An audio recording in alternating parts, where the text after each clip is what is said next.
Namazı жоқ қанша таң атқан, өмір болсоң өтіп баратқан, напси бизди жеңер күч берип, өзүң сакта бизди жараткан. Ата-энеге болгон мамиле кандай болуш керек жана ата-эненин баласына болгон эң биринчи мамилеси эмнеден башталыш керек, эмнени үйрөтүш керек? Бисмиллахир-рахманир-рахим. Алкыш жана мактоолор жараткан Кудай Таалага болгон болсун, жана пайгамбарыбыз Мухаммад саллаллаху алейхи вассаламга салам дубайлар болгон болсун. Өтө олуттуу теманы козгоп кеттиңиз. Бул азыркы учурда биздин чөйрөбүздө, коомубузда болуп аткан көйгөйлүү маселелерден эсептелинет.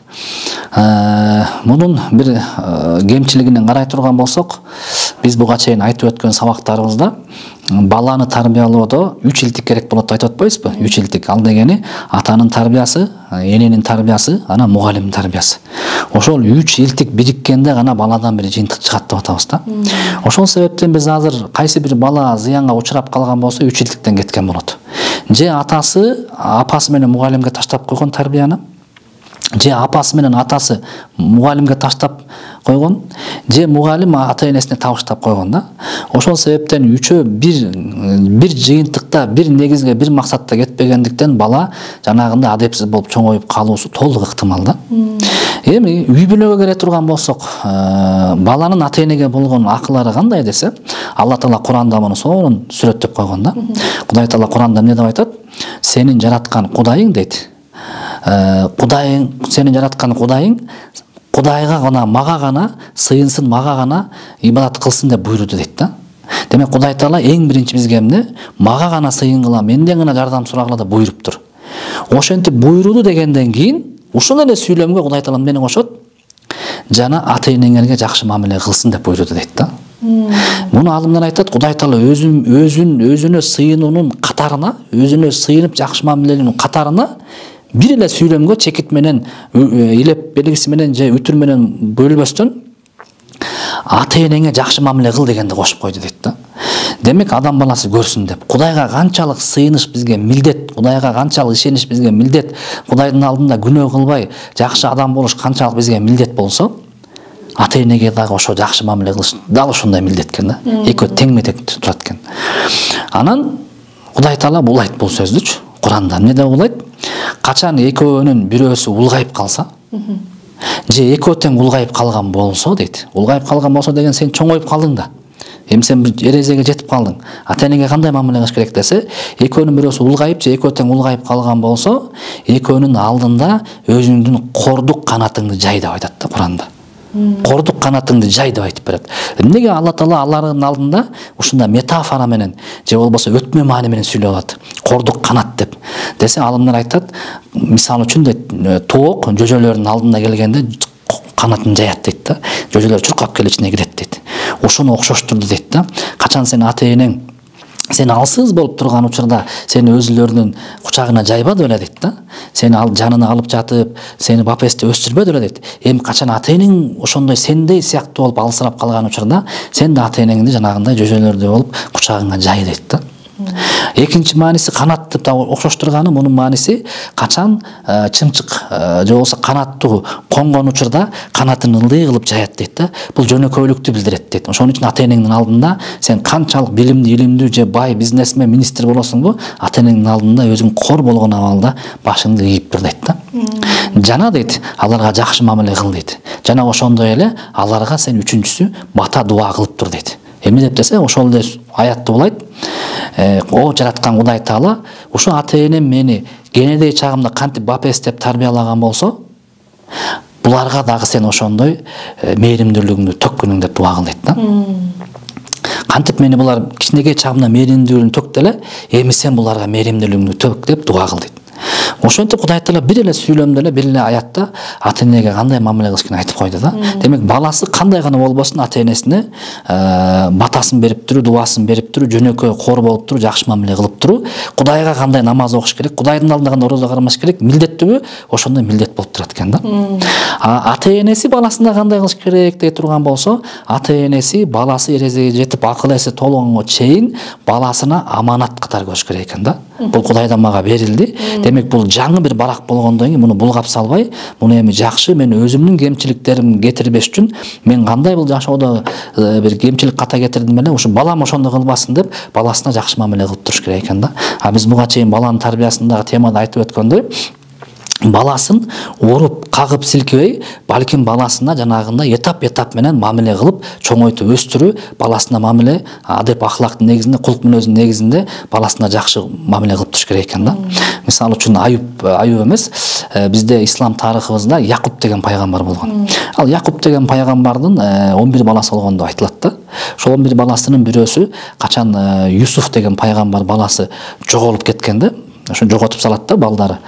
Ана ата ошо 11 тууганы 11-чи баласын атабыз көбүрөөк жакшы көрөт деп барып кудукка таштап, талак алып кетип калышып, ойнотуп келебиз деп. Анан кайра ошол кийимин бир козунун, эчкинин канжалаткан каны менен боеп туруп атасына алып келишкен да. Ата кичүү инебизди кашкыр жеп кетти депчи. Ошондо Якуб пайгамбарды Куранда сүрөттөйт да.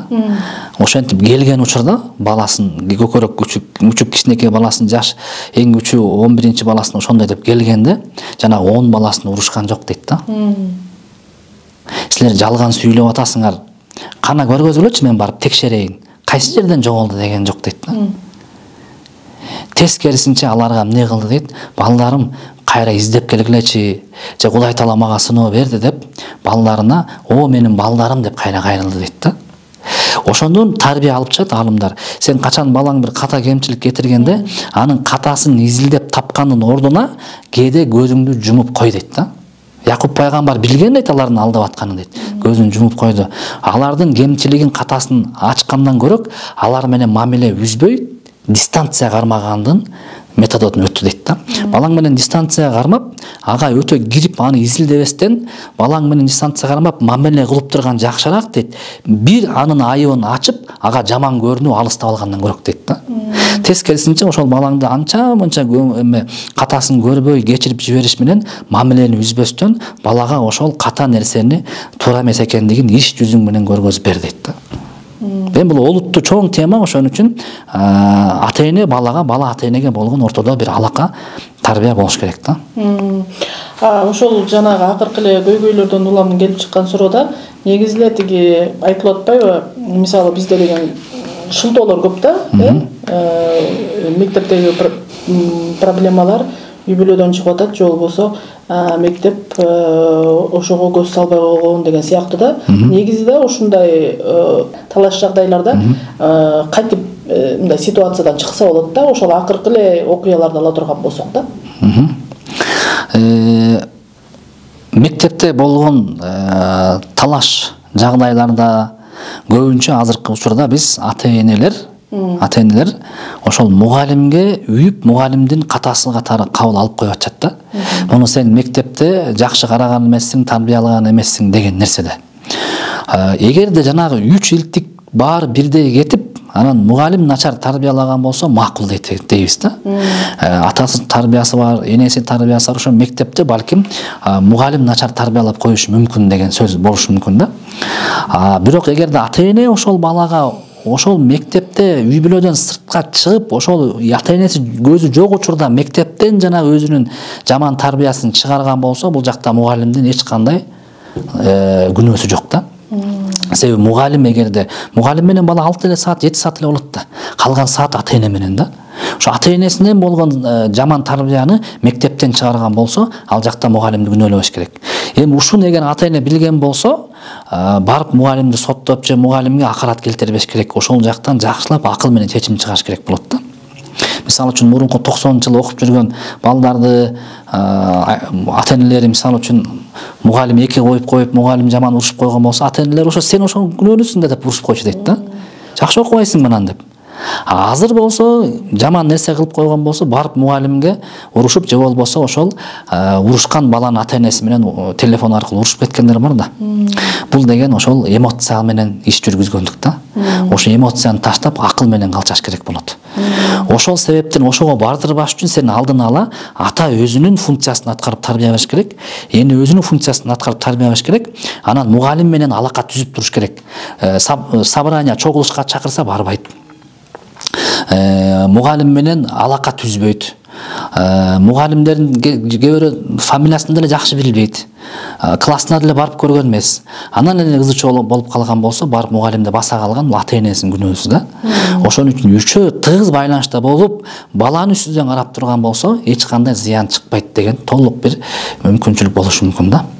Ошондой. Ошону бул кеңешип, кескен бармак оорубайт деген баардыгын бир жыйынтык чыгарыш керек. Ошол эмоцияларга алдырып деген учурдачы азыркы учурда ошондой эле болуп атпайбы? Бул чоң кишилер арасында дагы, балдар арасында дагы агрессивдүү мүнөздөр көп болуп эле, анан акыл менен эмес, же шашпай чечим чыгарып эмес, дароо эле анан эмоцияга алдырып чечим чыгарган учурлар көп болуп атат да. Булардын баардыгы эмнеге байланыштуу? Негизи эле да. Жашоонун темпи ошондойбу, же болбосо азыр бизде интернет, телефондон жаман нерселер көрүнүп аткан үчүнбү, же болбосо дагы бир кандай жагдайлары бар ушуга? Бул деген ошол бизден буга чейинки айтылып өткөн тема көкүрөктүн жардылыгына барып такалат да. Азыр бизде 90-жылкы жашоо менен 2000-жылдын башында жашоо менен азыркы жашоонун айырмасы каяктан айырмы бар? Дасторкон толо тамак аш бар азыр. Конокторго барсаң салаттын теме 3-4 түрдөн ашыкчасы бар. Элдин баары азыр биздин Балыкчы шаарында кафелерге кирсең жөн эле обед кылып абышка кемпир отурганы бар. Мурун болсо кафе ашканаларга барыш уят болчу да. Ал үйүндө тамак жок бекен деген түшүнүк бар болчу да. Ачкалар барчы депчи. Же болсо акчасы жоктуктан бара алчу эмес да. Азыр жашоонун материалдык жактан, баардык жактан жетишти. Бирок мурунку замандагы көкүрөктүн токчулугуна жетпей атат да. Биздин устаттар айтып атпайбы? Кулак тойгон көз ачка, курсак тойгон төш ачка заманга келдик депчи. Курсагыбыз тойду, төшүбүз ачка да. Кулагыбыз угуп берип, ушундай болуш керек экен деген угуп атабыз, бирок көзүбүз андай адамдар көрбөй атат да. Ошол себептен адам баласы баарына жетип алды, бирок көкүрөгү ачка болгон себептен баягы ички жанагы эмоциясын чыгарып адамдарга төгүп аткан ошол себептен да. Качан көкүрөгү ток болуп, ички дүйнө адек аклагы турган болсо, ал андай адамдарга маселени чечиш жеңил эле. Ошондой болот да. Мисалы үчүн мен өзүм көзүм менен көрүп калдым, ушундай бир бала бар экен. Мектепте үйүндө жакшы жүрөт экен, бирок мектепке барганда ошо балдар менен мушташып, балдарды сабап, балдардан акча сурап ушинтип экен да. Анан изилдеп келип отурсак, көрсө, эмнеге мындай кылат десе, атасы сабайт экен күнүгө албананы. Сабайт экен, таяк көтөрөт экен, жаман мамиле кылат экен да. Анан ошол нерсени атасынан көрүп, анан мектепке барганда өзүн ээн эркин сезгиси келип, баягы негативди балдардан чыгарат экен да. Бул ошол болушу мүмкүн. Сенин мурунку жашооңда калып кеткен эски жараттарды сен башка бирлерден чыгарышың мүмкүн да. Биз буга чейин айтып кетпедикпи? Баланы эгерде таяк менен сабап чоңойткон болсо, бала тартиптүү, ийгиликке жеткен адам болуп чоңоюшу мүмкүн. Бирок анын ички дүйнөсү жарды болуп калып, сезим менен сүйлөбөй, сезимдерди сезбей, акылын иштетпей, начар жакка болуп кетиши мүмкүн да. Ошол себептен биз эмне болуп атабыз? Меники баары жакшы, таяк жеп эле чоңойдум, баары сонун деп ушундай кылып, бирок ички дүйнөбүз менен балабыз менен сүйлөшкөндө билбейбиз, же ошондой конфликт болгондо аны акылыбыз менен чечкенди билбей эле тегеректе бизде калкып жүргөн жаман эмоция менен эле уруп салып атабыз да. Жалкоолонупчу. Ошону тереңдетип отуруп, маселе кандай болгон, балким өзүмдөбү деп өзүн оңдогон ордуна. Казак менен кыргыз эмен түбүндө жатат дейт, алма бактын түбүндөчү. Анан ачка экен да, алманы карап жатышат дейт. Анан казак айткан турбайбы? Алмабыз аузума түш депчи. Оозума түш алмабыз десе, кыргыз айтып коет дейт.